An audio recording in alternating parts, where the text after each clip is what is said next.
Hello and welcome to Stock Cubes. I'm Jonathan.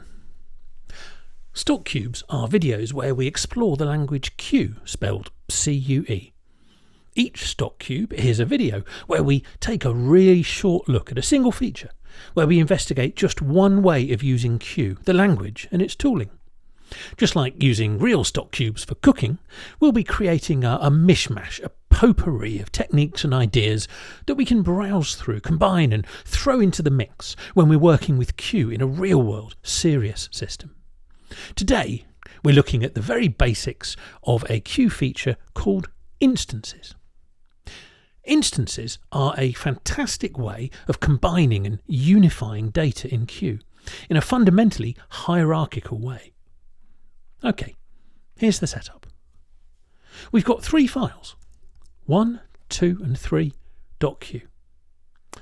We'll enable Q's package mode by running qmod init,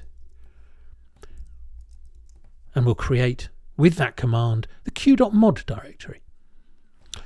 And we'll make sure that all our Q files have a package statement at the top. As we can see in 1.q, we simply declare that we have two fields that are integers and a third field that is their sum. In 2.q, we can strain things a bit more. X has to be over 10 and Y is twice X. Lastly, in 3.q, we give X the concrete value of 55. When we Q eval in this directory, we get back the result. X is, of course, 55, as we explicitly wrote down, and we've also given Q enough information about Y and Z to calculate their values, 110 and 165 respectively. Okay, so far, so boring. This is a pretty trivial Q example, and it has nothing to do with instances yet. So, let's bring some instances into the picture. Let's make a directory hierarchy. Let's make the directory A containing the directory B. Let's leave 1.q, the very broadest data constraints, in the current directory.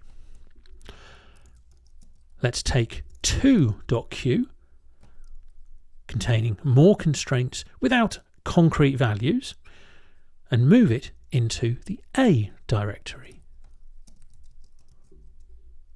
And lastly, let's take 3.q, containing one concrete value, and let's move it into the nested B directory.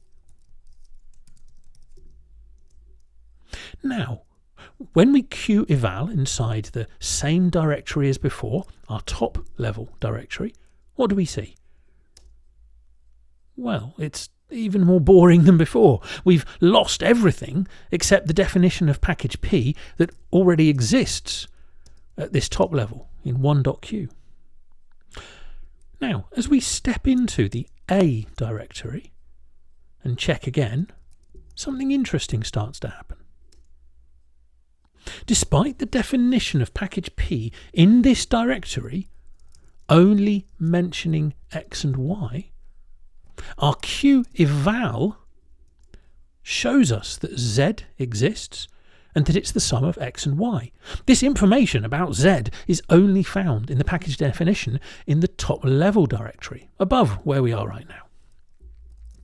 And as we move one directory deeper and check again, we finally see the same result that we started with.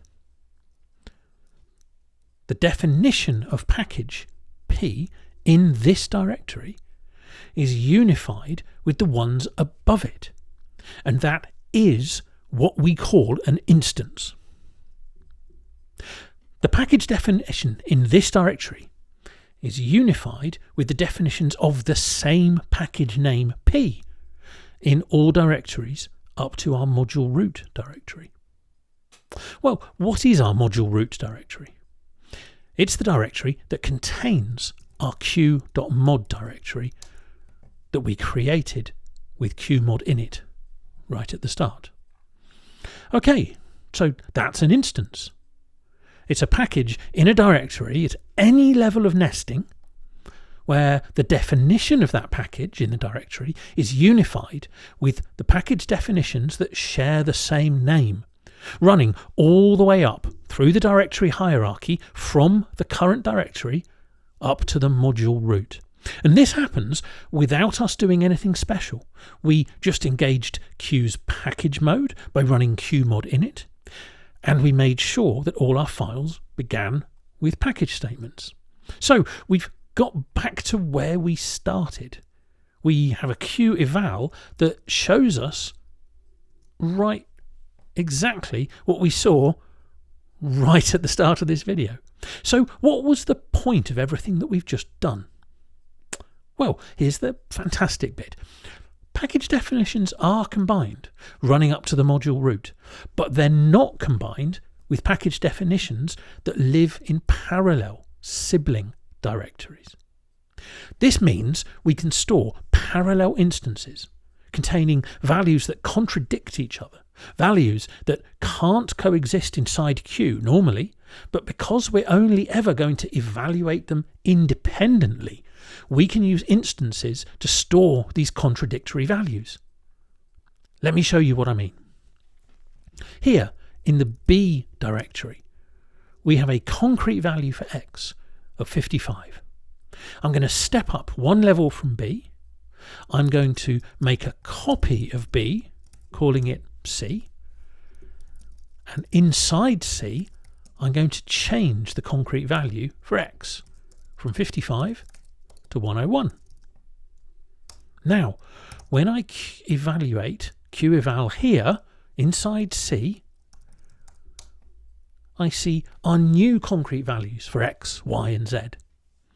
And when I cross back over into C's sibling, B, I still see the same concrete values as before. Each instance, B and C, takes into account all the package definitions above it, but not the package definitions of its siblings.